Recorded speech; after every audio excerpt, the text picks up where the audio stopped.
Santo Domingo TV, canales 24 y 69 UHF.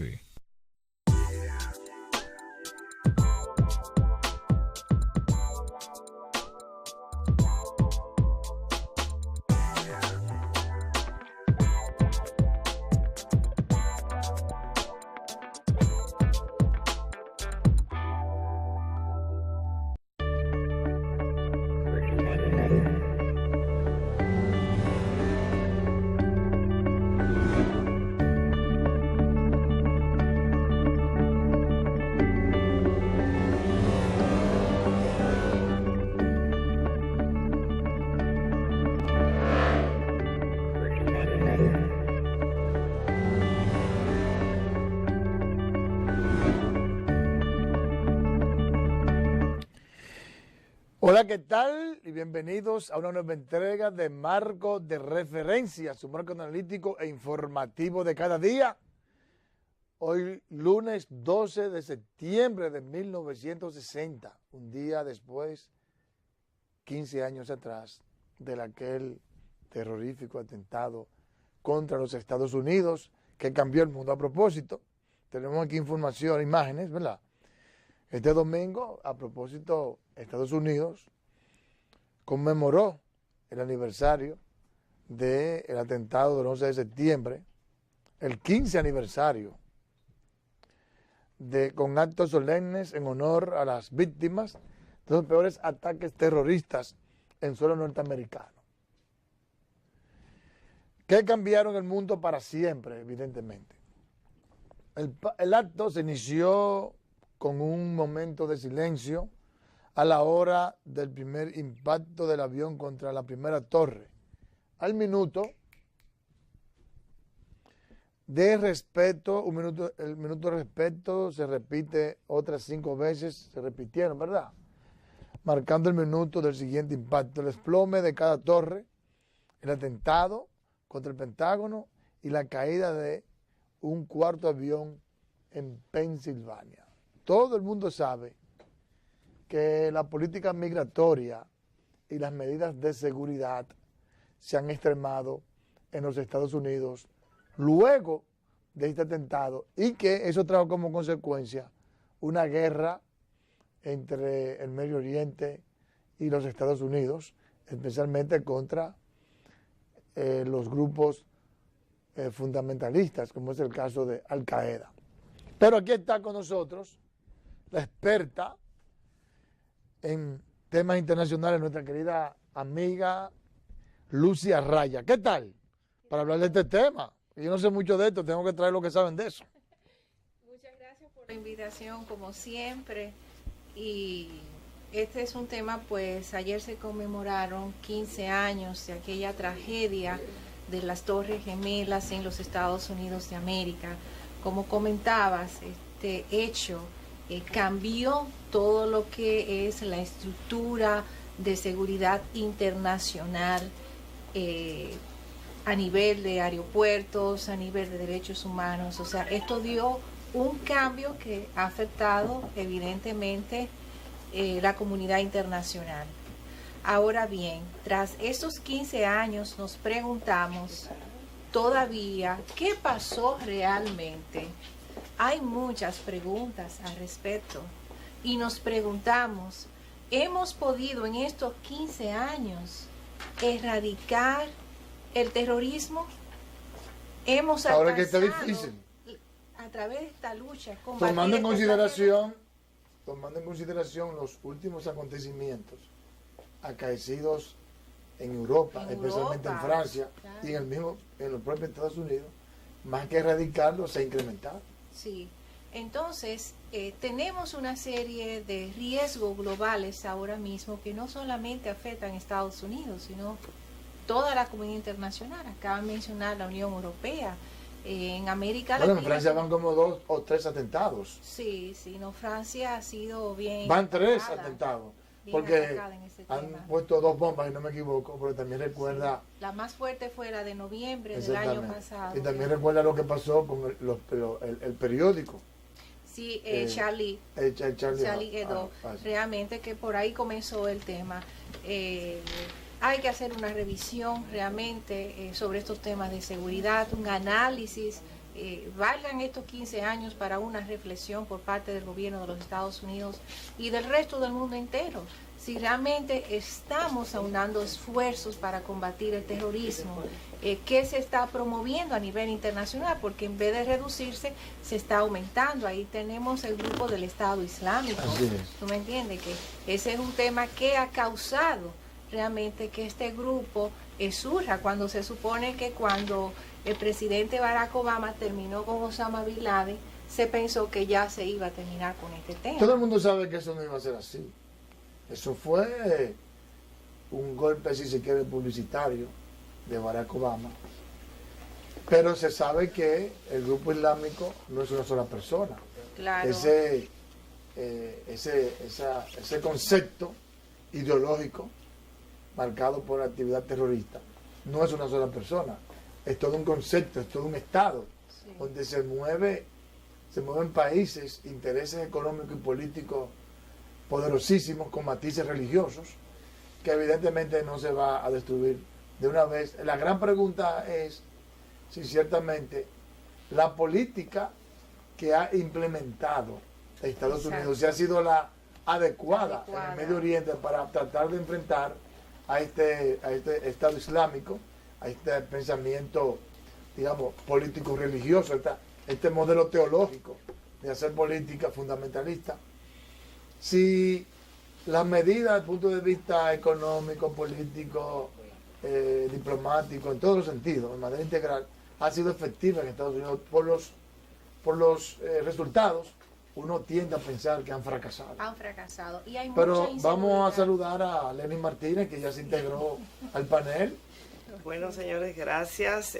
Muy contenta de que Lucy Araya pues esté aquí con nosotros en el programa de hoy. Lucy, gracias. Bienvenida, aunque no me toca, ¿verdad?, dar la bienvenida porque llegué tarde.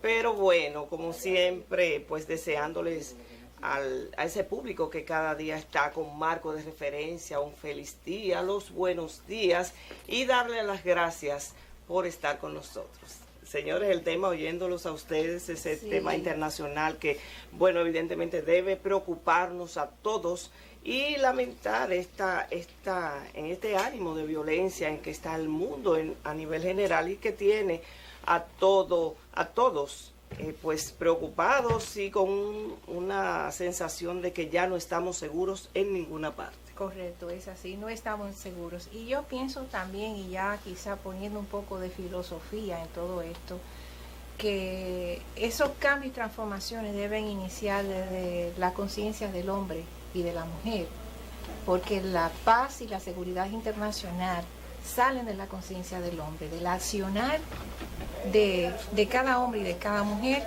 está el reflejo de lo que piensa su mente y su corazón. O sea que, claro, debemos educar un poco más hacia la paz, hacia la búsqueda, ¿verdad?, de la solidaridad para vivir en un mundo de más seguridad. Así es. Yo pienso que tiene que llegar el momento en que las grandes potencias empiecen a respetar la idiosincrasia de cada país, el derecho que tiene cada nación de decidir su destino. Pero aparte de eso, también de eliminar la política a través de la utilización, ya sea de la fuerza militar o a través de la manipulación ahora de los medios de comunicación, querer expropiar las riquezas naturales de los países que quizás no son tan grandes, tan poderosos, como ha pasado con América Latina, con África, y en épocas anteriores pasó incluso con China, la India y todos esos países, toda América Latina. Entonces, esto definitivamente ha creado una situación, si se quiere, de desprecio, de desdén hacia Estados Unidos y hacia los países europeos, de parte de las naciones islámicas. Dice Samuel Huntington en su libro excelente, Choque de las Civilizaciones, que el proceso de globalización, que de alguna manera hace que los países pierdan soberanía. Claro. Y que pierdan de alguna manera su identidad. Somos más interdependientes. Exactamente. Entonces, las naciones, los ciudadanos iban a utilizar precisamente la religión como un instrumento de cohesión social. Sí, la cultura. Y precisamente, eso es lo que se ve, que se está manifestando para mí en el Medio Oriente, el Estado Islámico, que sin justificar, y todo lo contrario, condenamos las acciones terroristas, porque al final del camino lo que pasa con eso es que mueren muchas personas, inclusive ciudadanos de sus propios países, sí, y ponen a pasar una serie de situaciones calamitosas. Solamente hay que ver el proceso de inmigración que hay en todos esos países, que le ha creado una situación de dificultad a otras naciones. Pero no cabe duda de que tiene que llegar el momento en que Estados Unidos y la Unión Europea empiece a respetar. Nadie puede pensar que en un país se puede imponer una cultura y un modelo político así por así, aunque ese sea el mejor. Y los países no se pueden seguir empobreciendo a costa del bienestar de los países desarrollados, como el caso de Canadá, el caso de Estados Unidos, de la Unión Europea. En realidad, por más que se teorice, el meollo del problema es una política equivocada desde el punto de vista cultural, desde el punto de vista diplomático, desde el punto de vista económico, desde el punto de vista de querer saquear y controlar las riquezas naturales de esos pueblos. Hay mucho más estrés, hay mucho más poder militar en la zona, hay mucho más guerra, porque realmente en esa zona es que están las reservas naturales de combustible, de petróleo, de gas natural, de carbón, más importantes, especialmente en la zona del Mediterráneo, sí, la zona euroasiática. Que todo eso se suma a lo que hablas, ¿verdad?, de algunos países querer hacer estas explotaciones a los intereses, o sea, son los intereses de las naciones. Y decía Hans Morgenthau en su libro La lucha por el poder, que las relaciones entre los estados siempre han sido relaciones de intereses. Todo esto que está moviendo en Medio Oriente, el conflicto de Siria, que no termina, responde a una cuestión de intereses. Así es. Intereses por parte de Rusia, ¿verdad?, por parte de China, ¿verdad?, de los 5 estados que conforman el Consejo de Seguridad de las Naciones Unidas, que son los que tienen la voz cantante en este momento. Y esos intereses no permiten realmente que puedan solucionarse conflictos como este de Siria, que deben ya ser solucionados, porque quienes pagan las consecuencias, lamentablemente, son esos ciudadanos, las víctimas, las mujeres, los niños. O sea, es hora de repensar un poco en lo que tenemos en el sistema internacional y dejar de lado quizá un poco esos que por cierto, Francia, que es parte de ese Consejo de Seguridad, sí, le han negado la posibilidad a esos pueblos de Siria y Turquía, etcétera, etcétera, que han tenido que emigrar por esa constante lucha, esa constante guerra. Y esas migraciones es uno de los riesgos globales que tenemos. Esto conversaba yo en una conferencia internacional de ciencias políticas sobre los riesgos globales que tenemos, que es la migración involuntaria. Y esta migración, ahí no sabemos lo que está pasando. Hay un detalle, y es el siguiente. Miren, es muy difícil que una persona se vaya de su país si tiene sus problemas fundamentales resueltos. Porque son pocas las personas que se sienten mejor en otro país que en el de a cualquiera le gusta viajar, conocer la nueva cultura y todo, pero después que tú tienes cierto tiempo, ya tú estás loco por volver a tu casa, a tu gente, a tu cultura, a tu comida, a tu modo de vida cotidiana. Entonces, cuando tú ves que las personas de Siria, de Turquía, de todos esos países digamos, de la Euroasia, que han estado migrando, es como consecuencia de una crisis política y económica que le han impuesto, una guerra civil, militar innecesaria, para que luego veamos hasta periodistas maltratando a personas, metiéndole el pie como se vio en aquellas ocasiones, dejando que niños se ahoguen en los mares porque no les permiten entrar, cuando ellos son realmente los causantes de todos esos males. No nos perdamos con eso.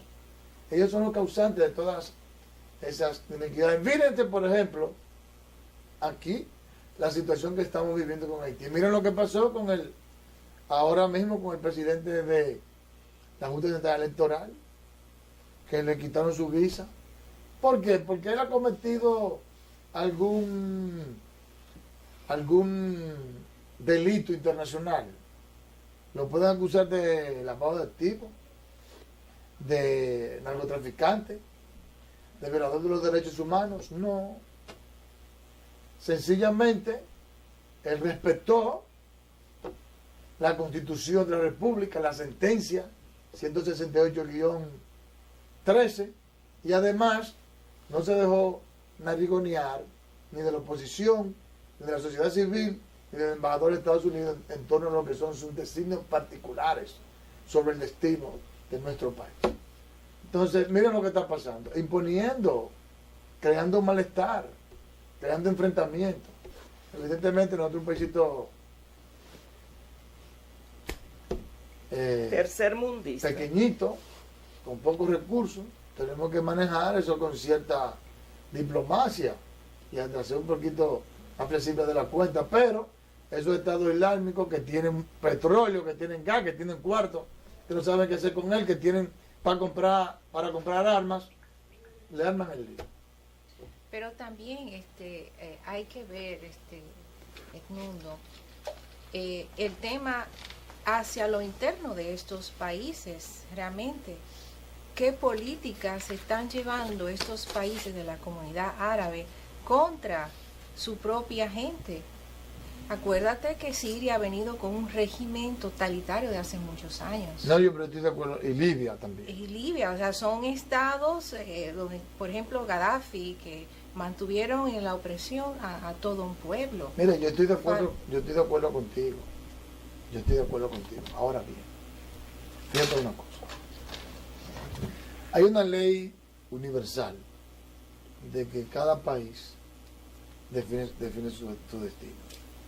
Yo no estoy de acuerdo con ese modelo político. Yo me volvería loco de verme en algo así. Evidentemente que yo defiendo la democracia. Claro. Pero eso somos nosotros. Ellos ven como normal que un Gaddafi, que se llama, un rey de esos, no me recuerdo el nombre de ellos, que ellos le tienen, tenga 70 mujeres, 1 millón de mujeres. En nuestra cultura es una mujer. Y lo contrario es pecaminoso. Para ellos eso es normal. Yo estoy de acuerdo con eso. No, ahora, ellos no pertenecen a los organismos internacionales. Como ellos pertenecen a la ONU. Ellos pertenecen a la OEA. Siria pertenece a las Naciones Unidas. Ah, pues entonces él tiene que someterse. Pertenece Turquía también. Entonces esos sí tienen que someterse a eso. Porque ellos aceptaron en consecuencia cuáles son las decisiones desde el punto de vista de la democracia y de los derechos humanos que asume esos organismos. Pero los otros que pertenecen a organizaciones similares pero del Oriente tienen su política que hay que respetársela. Es lo que yo pienso. Porque, insisto, fíjate cómo no han logrado imponer eso y lo que se ha tenido es guerra. Pero aparte de eso, independientemente del tema democrático, yo lo que creo es que lo que subyace no es un problema de diplomacia, no es un problema de democracia. Porque Estados Unidos, en su momento, estuvo bien con Saddam Hussein, que no era un demócrata, en ningún momento lo fue. Pero mientras Saddam Hussein coyunturalmente era un socio de ellos que trabajaba acorde a los intereses de los Estados Unidos en esa zona, fue protegido. De una manera indecente incluso. Pero desde que él se quiso alejar, o desde que la política del Departamento de Estado cambió en el Medio Oriente y Saddam Hussein dejó de ser un lacayo de ellos, lo ahorcaron. De una vez se conocieron que era un violador de los derechos humanos y de derechos de humanidad, crímenes de lesa humanidad, pero antes de eso no lo hizo. Entonces, ahí hay una doble moral y yo no creo que ciertamente Estados Unidos esté utilizando el instrumento de la dignidad humana, del derecho a la democracia, del derecho a los derechos fundamentales, respeto a los derechos fundamentales, sobre la base de que esa es una concepción filosófica que ellos defienden. No, ellos lo hacen tal y como dijo Henry Kissinger. Estados Unidos no tiene amigos ni enemigos, tiene intereses. Ahí se resume todo, efectivamente, lo que está diciendo. Todo lo que mueve, y volvemos a lo que yo mencionaba hace un momento, de lo que citaba Hans von Eudau en su libro escrito en la década de los 70, todo lo que mueve las relaciones entre los estados son intereses. No solamente Estados Unidos, de lo que se consideran potencia a nivel mundial, se mueven en base a intereses. No obstante, marco de referencia se une al dolor. Claro. De la cantidad de personas en el cual murieron incluso dominicanos, latinos, muchos dominicanos y norteamericanos, que son nuestros hermanos, porque nadie puede soslayar, tú estés o no de acuerdo con Estados Unidos en algunas cosas, tú no puedes soslayar que Estados Unidos es el mejor amigo que tiene la República Dominicana, en todos los sentidos. En todos los sentidos. En todos los sentidos, más cercano culturalmente, así es, más cercano económicamente, hacia donde nuestros dominicanos migran en su gran mayoría es a Estados Unidos. No hay un dominicano que no tenga un familiar viviendo en los Estados Unidos, e incluso uno de los valores económicos más importantes de nuestro país son precisamente las remesas que vienen desde Estados Unidos. Así que evidentemente hay una gran vinculación, hay un gran amor a Estados Unidos. Amor no quita conocimiento.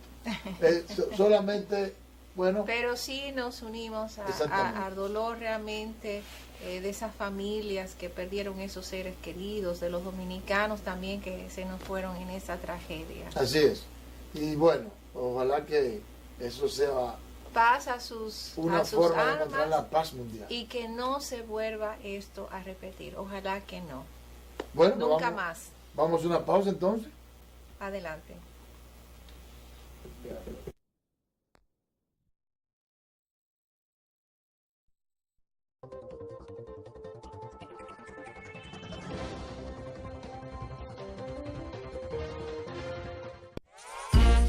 Imagina que trabajas duramente para realizar tu gran sueño, comprar tu carro nuevo.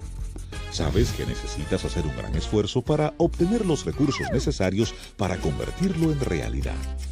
Entonces, comienzas a trabajar y a ahorrar para esto. ¿Qué pasa? Un año más tarde llega el gran día y descubres que los recursos por los cuales te esforzaste tanto no son suficientes para comprar el carro de tus sueños, sino que solo te dan para algo más económico. Esto quiere decir que el valor de tus recursos se redujo producto